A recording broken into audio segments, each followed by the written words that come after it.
Sementara itu, Kementerian Keuangan meminta pembangunan proyek strategis nasional atau PSN yang tersebar di seluruh Indonesia harus selesai hingga 2024. Untuk itu, Komite Percepatan Penyediaan Infrastruktur Prioritas atau KPPIP harus fokus terhadap prioritas infrastruktur yang ditujukan untuk penciptaan lapangan kerja dan peningkatan kesejahteraan masyarakat.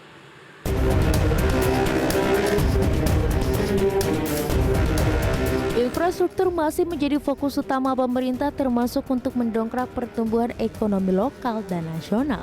Dalam proyek strategis nasional atau PSN yang dikembangkan pemerintah, terdapat 210 proyek dan 12 program dengan total nilai estimasi investasi sebesar 5.746,4 triliun rupiah.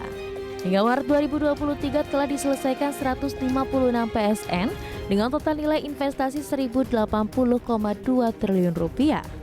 Capaian dan dampak pembangunan proyek strategis nasional ini telah berjalan dan masih berpotensi mendatangkan investasi hingga tahun 2024 mendatang.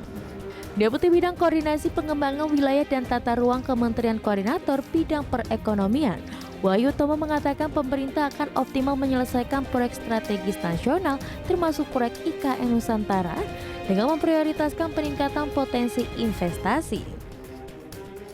Maka akan terjadi ekonomi yang bergejolak di sana menurut saya. Bukan bergejolak negatif ya, tapi akan ada bangkitan ekonomi baru di wilayah Kalimantan tersebut ya. Dan tentunya ini akan menciptakan lapangan kerja yang banyak di situ. Baik yang formal maupun informal pasti akan muncul di sana itu. Jadi saya mudah-mudahan IKN bisa cepat, apalagi pemerintah sangat mendorong agar supaya IKN ini sudah bisa mulai dimanfaatkan tahun depan.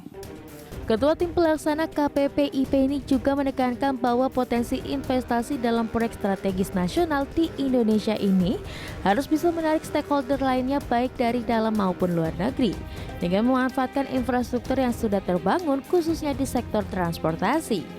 Dari Jakarta, Tim Liputan IDX Channel.